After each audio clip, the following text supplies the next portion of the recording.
In Indraprastha, everyone lived happily without any hardships or worries. Life was filled with joy. One night, while Arjuna was fast asleep, he suddenly heard loud cries of "Help! Help!" Waking up with a start, he rushed outside to see a distressed old Brahmin weeping. "What happened, Brahmin?" Arjuna asked.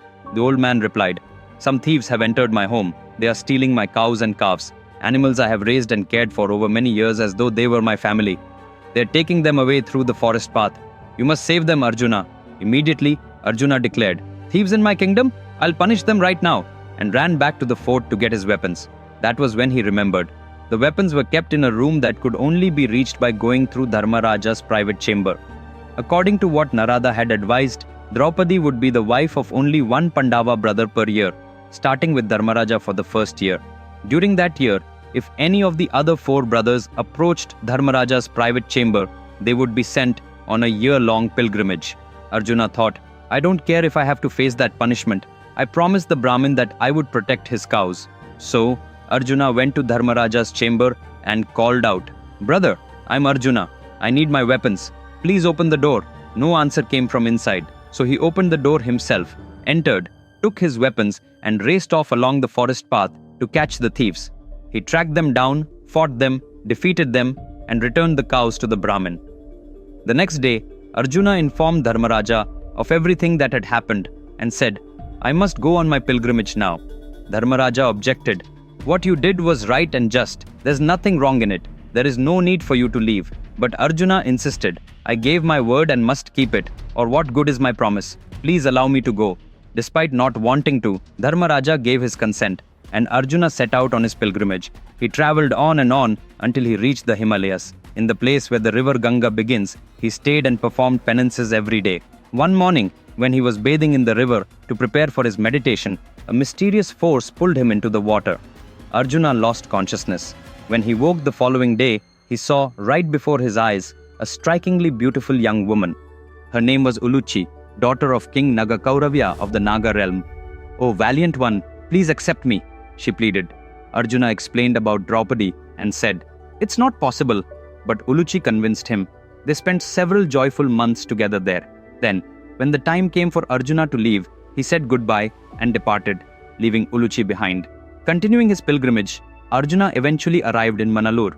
The king there was Chitrasena, here referred to as Chitra Singh, and he had a daughter named Chitrangada. By this time, Arjuna, with his long beard and mustache, was disguised as an ascetic. King Chitrasena welcomed him into his fort. Upon seeing Arjuna, Chitrangada fell in love. Realizing that he was indeed Arjuna, her joy knew no bounds. She persuaded her father to let her marry him. However, Chitrasena agreed to their marriage on one condition. A curse afflicted his lineage so that no sons were ever born to its men. If, by Arjuna's blessing, a son should be born, that child must remain there to rule the kingdom. Arjuna accepted. Chitrangada later conceived. According to the condition, Arjuna could not take their son with him.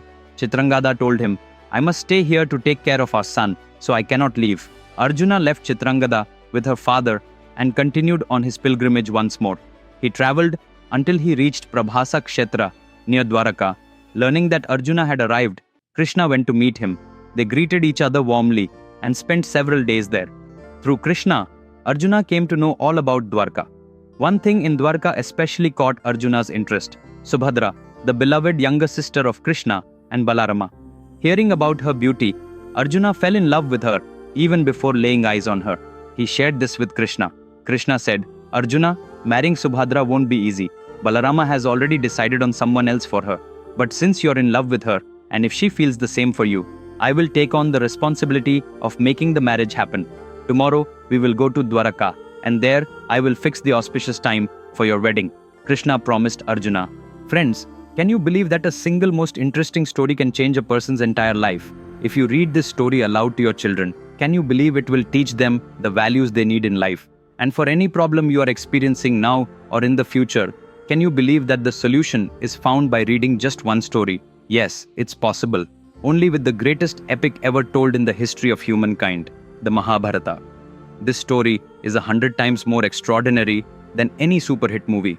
It's a challenge. In Vikramaditya's words, the complete Mahabharata, written in 2 volumes, is available both as a physical book and an ebook on Amazon and 43 other online stores. It's also available worldwide in 54 languages. I've provided the links in the video description below. Order it right away. Because this is not just a book, it is a library of wisdom for your entire life. Krishna took Arjuna to Dwaraka. Because Arjuna's beard and mustache had grown long, everyone, including Balarama, assumed he was a wandering monk. Balarama asked Subhadra to serve Arjuna, thinking that receiving the blessings of this ascetic would ensure her well-being. But after a few days, they discovered that this ascetic was actually Arjuna. Subhadra herself fell in love with him. Arjuna then approached Krishna and said, "Subhadra loves me as well. You promised to arrange our wedding if she felt the same. Now that we are both in love, show me the way to marry her." Krishna replied, "Balarama will never agree to your marriage. Even so, it will happen. My plan is very simple, Arjuna. Just like I carried off Rukmini, you must carry off Subhadra." Arjuna asked, "Is that righteous, Krishna?" Krishna said, "In love and in war, all is fair. It becomes dharma in its own way. Don't hesitate. Just follow me." So the next day, during a festival in Dwaraka, Arjuna secretly took Subhadra away. By then, exactly 1 year had passed since he had left Indraprastha. Arjuna and Subhadra went straight back to Indraprastha. Everyone there was overjoyed to see them, everyone except Draupadi. When Arjuna went to greet Draupadi, she turned away in anger upon seeing Subhadra. Arjuna told Subhadra, "I've acted like this without Draupadi's permission. From today onward, you should serve Draupadi like a maid until she accepts us. Only once she approves will we live together." Without a moment's hesitation, Subhadra agreed. From that day on, Subhadra, who was practically a princess in Dwaraka, humbly served Draupadi in every possible way, without the slightest hint of pride, all for Arjuna's sake.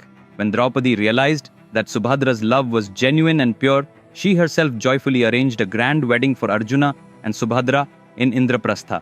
Everyone in Indraprastha was delighted. A few days later, their happiness multiplied 1,000-fold. Subhadra was pregnant. News spread that Arjuna's heir was on the way, and everyone celebrated. Every evening, Arjuna would take Subhadra for a walk in the gardens and share stories of his life, events he had been through, battles he had fought, and the skills he had learned. One night, Subhadra lay in bed unable to sleep and said, "Talk to me about something." In response, Arjuna began describing the technique of breaking into and escaping from the Padmavyuha battle formation. After a while, Subhadra dozed off, but Arjuna didn't notice and continued explaining how to enter the Padmavyuha. Although Subhadra was asleep, someone else was still listening. None other than the child in her womb, Abhimanyu. Friends, the next episode takes the story to an entirely new level. Don't miss it. We'll meet again next Saturday at the same time. Order the Mahabharata book I wrote right now. The links are in this video's description. Also, if you haven't subscribed to my channel yet, please subscribe right away.